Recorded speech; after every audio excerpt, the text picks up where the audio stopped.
Welcome back to Learn Economy. In this video, we will be discussing the equilibrium conditions in perfect competition. We will be discussing both the short run and long run. Since the video has become so long, I have divided this video into two sections. So in this section, we will be discussing. This section is actually part one. In this section, we will discuss a part of the equilibrium aspects and perfect competition, and the rest of it, or the remaining part, will be covered in the next video. So let's get started. Before going into the equilibrium conditions in the long run and short run, it's very important to understand the difference between firm and industry. A firm is actually an organization which produces and supplies goods that are demanded by the people with the goal of maximizing its profit. So that's a firm. Coming to industry, it's a group of firms producing homogeneous products in the market. So firm is a single entity which tests production and supply of goods in the market, but a collection of firms is known as industry. That's it. Coming to the conditions of equilibrium in a firm and industry, here we know that a firm, when it comes to firm, it maximizes its profit. So that is its ambition. It is with this particular motive it enters the market. So a firm wants to maximize its profit by equating its marginal cost and marginal revenue. So when you look the diagrammatic explanation of the condition of equilibrium in a firm and industry, there are two conditions. Okay, the first condition is that the MC curve must be equal to the MR curve. That is, the MC should be equal to MR. Marginal cost should be equal to marginal revenue. This is considered to be the first order condition, and this is the necessary condition for equilibrium. Now the second condition is that the MC curve must cut the MR curve from below, and after the point of equilibrium it must be above the MR curve. This is the second order condition. So if you look at the figure, you will be able to understand this more clearly. So let's understand it more in its more details. So if you look at this figure 1, you can see that the MC curve cuts the MR curve first at point A. It actually satisfies the condition that MC equal to MR at this point, but it is not the point of maximum profit, because you know that after point A, what happens is that the MC curve is below the MR curve. Okay. Now, if you look at the point B, at point B, you can see that point B is of maximum profit where both the conditions are satisfied, right? Between the points A and B, you can see that it pays the firm to expand its output because its MR is greater than MC. So long as your revenue is greater than the cost, there's a hope that you can get more revenue, so you will increase your output, right? This is what happens here also. It will, however, stop further production when it reaches the point OM1. At point OM1, what happens is that you can see that MC equal to MR, and also after MC becomes equal to MR, what happens is that your MC, that is the marginal cost, is rising. So at this particular point, the firm will stop its production, and if it has any plans to produce more than M1, what happens is that it will be incurring losses, for its marginal cost would be exceeding its marginal revenue. You can see that your marginal cost curve is rising, and after point M1, if the firm still wants to produce more output, it should suffer losses. So that is why the main reason the firm will stop its production at this particular point, that is point B, where its output will be OM1. Okay, and the price would be P. The same conclusion hold good in the case of the straight line MC curve as shown in the figure. Now coming to the case of the equilibrium in an industry, firstly, when there is no tendency for firms either to leave or enter the industry, and secondly, when each firm is also in equilibrium. So this is the case with the equilibrium in an industry. So the first order condition here implies that the average cost curve coincide with the marginal revenue curves, the average revenue curves of all the firms in an industry. That you have to look at the average cost curve and average revenue curve whenever the average cost curve and average revenue curve coincide, that will be the point of equilibrium. Okay, at this point the firms will be earning normal profit. Okay, all the industries in the firms will be earning normal profit, and this is supposed to be included in the average cost curve. Now the second order condition says that it is the equality between MC and MR. Under perfect competitive industry, we know that there are two conditions: MC equal MR and MC curve should cut MR from below. That is the case of the firm's case. Here you have to look at the two conditions, that is MC equal to MR and AC equal AR. These are the two conditions, and this situation represent the full equilibrium of the industry. Now coming to the case of the long run short run difference, we will be starting with the short run equilibrium of the firm and industry. A firm is actually in equilibrium in the short run when it has no tendency to expand or contract its output and wants to earn maximum profit or to incur minimum losses.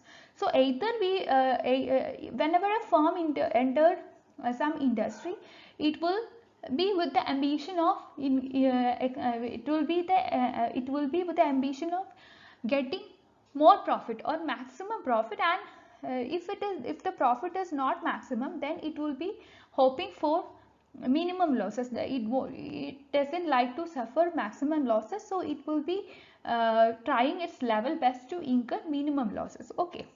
Now, the short run, we know that it's a period of time in which the firm can vary its output by changing the variable factors of production. When I say variable factors of production, when it comes to the arena of microeconomics, we usually refer to labor. Labor is considered to be the variable factor of production.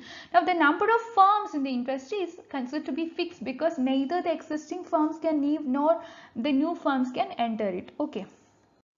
Now, this particular condition can be analyzed by using two aspects. First of all, the marginal cost, marginal revenue analysis, then the total cost, total revenue analysis. Just look at the marginal cost, marginal revenue analysis here. In the short run, what happens is that a firm will produce only if its price equals the average variable cost or it's higher than the average variable cost. That is here price means what? Price means revenue, right? Average revenue. It is equal to average revenue. So long as it can cover its average variable cost with the price of the product it sells in the market, the firm will remain in the industry or it will remain in the market. Further, if the price is more than the average total cost, what happens is that the firm will be earning supernormal profit, that is abnormal profit. That is, its revenue would be able to cover its cost. That's it. So the third situation is that the price equals the average total cost. That is, what happens is that the firm will be earning just normal profit, neither supernormal profit, no losses. This is the situation. Now, if the price equals ABC, the firm will be incurring a loss. If the price falls even a little below ABC, the firm will shut down, because in order to produce it must cover at least its ABC during the short run. That's it. If the firm is not able to cover its variable cost, that means that if the firm is not able to pay its laborers, that means that it is incurring losses, right? That means that there is no point in continuing the production to a greater level, so the firm will decide to shut down.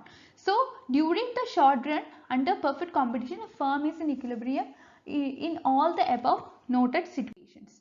Now coming to the supernormal profit, I will be actually explaining in the upcoming certain slides. I will be explaining the concepts, and if you look at the figure which I will be giving in the last slide, you will be able to understand it better. That's it.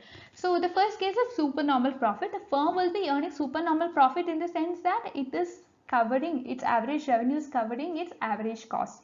So its average revenue is far more greater than its average cost. That's it.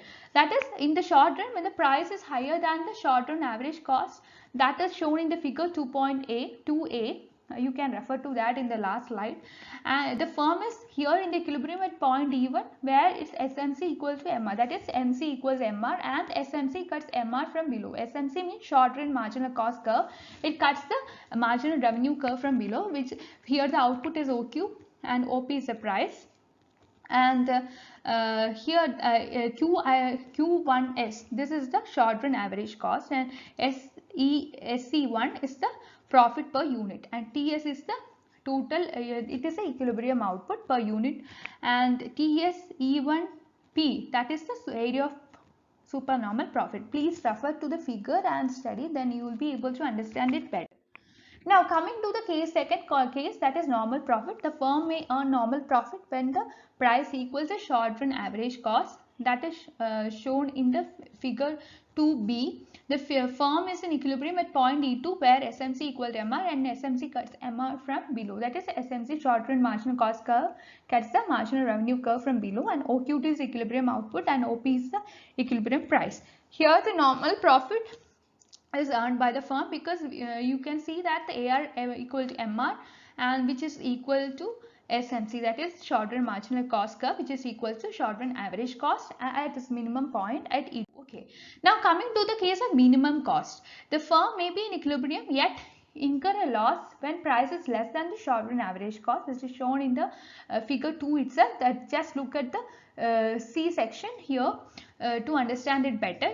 The firm is in equilibrium at point E3 where SMC equal to MR and SMC cuts MR from below.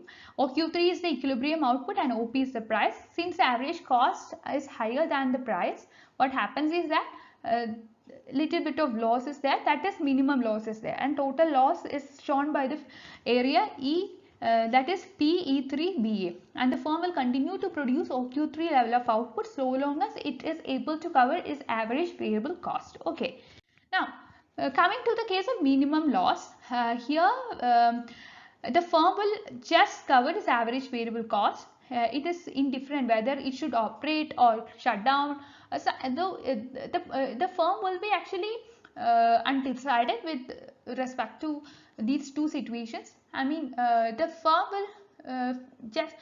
will be confused whether it should continue in the business or whether it should continue in the market or it should exit from the market. These would be the two options available to the firm. If the loss would be maximum, it's better for the firm to leave the industry or leave the market and go, because if it continues to stay in the market, there are possible chances for it to incur further losses. Okay, and here OQ4 is the shutdown output, because if the price falls below OP, then the firm definitely stop its production, and it is known as the shutdown point. Now coming to the shutdown stage, it is shown in the figure 2E, where the firm is unable to cover its average variable cost, which is shown by the point OQ0, that is the level of output where it goes out of the market, because the price OP is below ABC, and so it must shut down.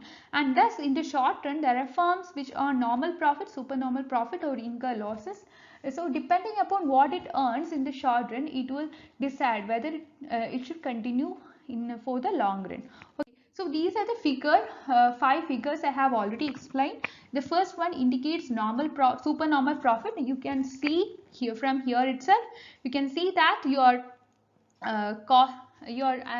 in the supernormal profit, actually the firm is incurring no loss, but it is receiving profit. And in the case of normal profit, your this cost curve is just touching your revenue curve. In the case of losses, you can see that your cost is more, but your revenue is less. Maximum loss means your cost is still very much higher than your revenue. And shutdown point means there is no point in continuing in the business, because it's still incurring a loss and expecting further losses in the future as well, so it will leave the market and go. That's all for today's video. Please like, share and subscribe this channel for more videos, and thank you for watching. Part 2 will be uploaded very soon. Thank you.